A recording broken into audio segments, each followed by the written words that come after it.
പ്രബോധന രംഗത്ത് പുത്തനുണർവുമായി ലൗദി ഖുർആൻ masters club അവതരിപ്പിക്കുന്നു രാത്രി സന്ദേശം. എന്നും രാത്രി 9 മണിക്ക് യൂട്യൂബിലൂടെ പ്രസംഗ പരിശീലന കളരിയിലെ പഠിതാക്കൾ നിങ്ങൾക്കായി ഒരുക്കുന്നു. കേൾക്കുക, പ്രബുദ്ധരാവുക, മറ്റുള്ളവരിലേക്ക് എത്തിക്കുക.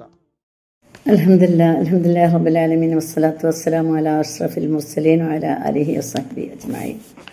അമ്മാ ബഅദ്. പ്രിയ ലൗദി ഖുർആൻ ശ്രോതാക്കളെ, അസ്സലാമു അലൈക്കും വറഹ്മത്തുള്ളാഹി വബറകാതുഹു. ഞാൻ നിങ്ങളോട് പറയാൻ പോകുന്നത് നമ്മൾ സന്ദർശന മര്യാദകളെക്കുറിച്ചാണ്. നമ്മൾ സന്ദർശിക്കുമ്പോൾ ഏതിലാകട്ടെ, ഒരാൾ ഏത് സംഗതിക്ക് പോവുകയാണെങ്കിലും, അതുപോലെ തന്നെ കുടുംബങ്ങളിലാവട്ടെ, അതുപോലെ തന്നെ പരസ്പരം സന്ദർശിക്കുക, അത് അള്ളാഹുവിൻ്റെ സ്നേഹം നൽകുന്ന ഒന്നാണ് എന്ന് നമ്മൾ മനസ്സിലാക്കുക. എവിടേക്ക് പോവുകയാണെങ്കിലും അപ്പോൾ കുടുംബങ്ങളെ പരസ്പരം അടുപ്പിക്കാനും അവരുടെ പ്രശ്നങ്ങൾ അറിയാനും നമ്മൾ വിജ്ഞാനം നേടാനും അതുപോലെ തന്നെ പ്രശ്നങ്ങൾ തീർക്കാനും ഒക്കെ ഉതകുന്ന രൂപത്തിലാകാൻ വലിയ പുണ്യമുള്ള കാര്യമാണ്. ഇനി ഒരു വീട്ടിലേക്ക് കയറി ചെല്ലുമ്പോൾ നമ്മൾ അല്ലാഹു സുബ്ഹാനഹു വ തആല സൂറത്തു നൂറിൽ പറയുന്നു, ലാ തദ്ഖുലൂ യാ അയ്യുഹല്ലദീന ആമനൂ ലാ തദ്ഖുലൂ ബുയൂതൻ ഗൈറ ബുയൂതിക്കും ഹത്താ തസ്തനിസൂ വ തുസല്ലിമൂ അലാ അഹ്ലിഹാ.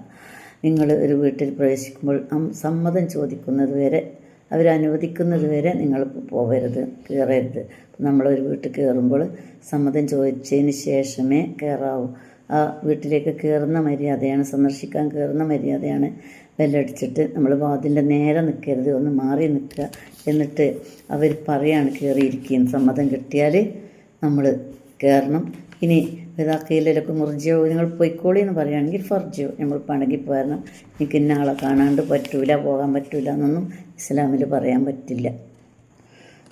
നമ്മൾ സന്ദർശിക്കുമ്പോൾ കുടുംബങ്ങളെ സന്ദർശിക്കാം, മാതാപിതാക്കളെ സന്ദർശിക്കാം, നമ്മളെ ഉറ്റവർ ഉടയവർ ഇവരെല്ലാം സന്ദർശിക്കാം, രോഗികളെ സന്ദർശിക്കാം. ഇതൊക്കെ സന്ദർശിക്കുന്ന ഇതിൽ വളരെ പുണ്യമുണ്ട്. അതുപോലെ തന്നെ പ്രായമായവരെ സന്ദർശിക്കാം. ഒരിക്കൽ നബി സല്ലല്ലാഹു അലൈഹി വസല്ലം പറയുകയുണ്ടായി, നമ്മൾ ഉമ്മു ഐമനെ സന്ദർശിക്കാം. ഉമ്മു ഐമൻ റളിയല്ലാഹു അൻഹ അവരെ നമുക്ക് സന്ദർശിക്കാം എന്ന്. അതുപോലെ റസൂല് അവരെ സന്ദർശിച്ചതുപോലെ നമുക്ക് സന്ദർശിക്കാം എന്ന് സഹാബികൾ പറയുകയുണ്ടായി. അപ്പോൾ വയസ്സായവരെ സന്ദർശിക്കുക എന്നുള്ളത് പുണ്യമുള്ള കാര്യമാണ്. പിന്നെ സന്ദർശകരെ സ്വീകരിക്കണം. നമ്മളെ വീട്ടിലേക്കാണ് ഒരാൾ സന്ദർശിക്കുന്നതാണ്, അവരെ സ്വീകരിക്കേണ്ടത് നമ്മുടെ ഇസ്ലാമിക മര്യാദയാണ്.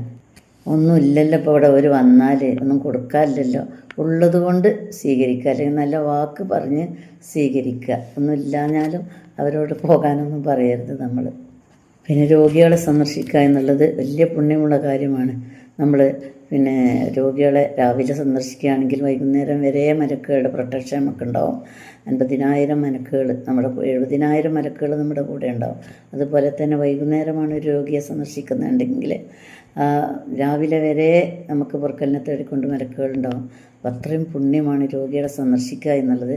രോഗികളെ സന്ദർശിക്കുമ്പോൾ നമുക്ക് പ്രത്യേകം ശ്രദ്ധിക്കേണ്ടത് അവരെ സാന്ത്വനപ്പെടുത്താനാണ് നമ്മൾ പോകേണ്ടത്. അതുപോലെ തന്നെ അവരോട് പ്രാർത്ഥിക്കുകയും അവർക്ക് വേണ്ടി നമ്മൾ പ്രാർത്ഥിക്കുകയും വേണം.